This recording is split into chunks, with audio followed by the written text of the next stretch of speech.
मंदिर में आखिरकार आर्यवर्धन और अनु का आमना सामना हो जाता है। यहाँ पर आर्यवर्धन अपने चेहरे पर गुलाल लगाकर अनु के सामने आता है, लेकिन अनु उसे पहचान लेती है। वह उसके चेहरे से गुलाल हटाती है और वही रंग अपने चेहरे पर लगाते हुए कहती है कि जिस रंग में आप रंगे हैं उसी रंग में मैं भी रंगना चाहती हूँ, आर्यवर्धन सर। यह देखकर आर्यवर्धन हैरान रह जाता है कि अनु ने उसे पहचान कैसे लिया। तभी पीछे से आर्यवर्धन की माँ आ जाती हैं और पूछती हैं, आर्यवर्धन, ये लड़की कौन है और तुमसे इस तरह से बातें क्यों कर रही है? और तुमने अपने चेहरे पर जो गुलाल लगाया था ये इसने क्यों लगा लिया? तब आर्यवर्धन अपनी माँ को सारी बातें बता देता है।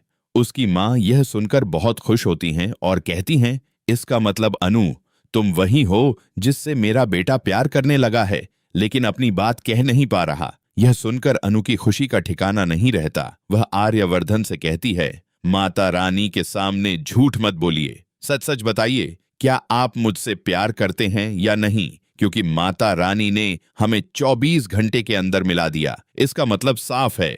वह आगे कहती है, मैंने आपसे कहा था कि अगर हम दोनों फिर मिल गए तो आप मना नहीं कर पाएंगे और यह माता रानी का फैसला होगा। माँ और मानसी के सामने जब अनु और आर्यवर्धन मिलते हैं तो आर्यवर्धन भगवान के सामने इस बात को स्वीकार कर लेता है कि हाँ, वह भी अनु से प्यार करता है और उससे दूर नहीं रह सकता। यह सुनकर अनु बहुत खुश हो जाती है। वहीं आर्यवर्धन की माँ यह सब देखकर कहती हैं, इसका मतलब मेरे आर्य की जिंदगी में कोई ऐसा आ गया है जो खुशियां ला सकता है। अब मैं बिना देरी किए आर्यवर्धन की शादी और अनुविच देख कर दूंगी, ताकि राजनंदिनी के जाने के बाद जो खालीपन था वह भर सके। लेकिन कहानी में अब नया ट्विस्ट आने वाला है, क्योंकि अनु के पापा और पुष्पा जी का इस शादी के लिए मानना भी बहुत जरूरी है।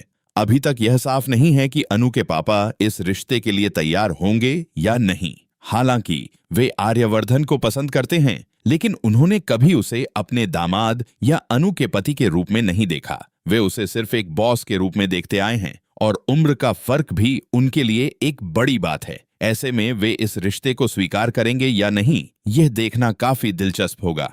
आने वाला एपिसोड बेहद धमाकेदार होने वाला है, क्योंकि जैसे ही मीरा को पता चलेगा कि अनु और आर्यवर्धन के बीच प्यार की शुरुआत हो चुकी है और आर्यवर्धन ने अपने प्यार को स्वीकार भी कर लिया है, तो उसे जोरदार झटका लगेगा। मीरा भले ही उसी ऑफिस में काम करती है, लेकिन वह भी कहीं ना कहीं आर्यवर्धन से प्यार करती है। हालांकि उसका प्यार सच्चा नहीं बल्कि लालच से भरा है। उसे आर्यवर्धन का नाम, शोहरत और संपत्ति चाहिए, लेकिन इसके लिए उसे पहले उसके दिल में जगह बनानी होगी, जो वह नहीं कर पाई।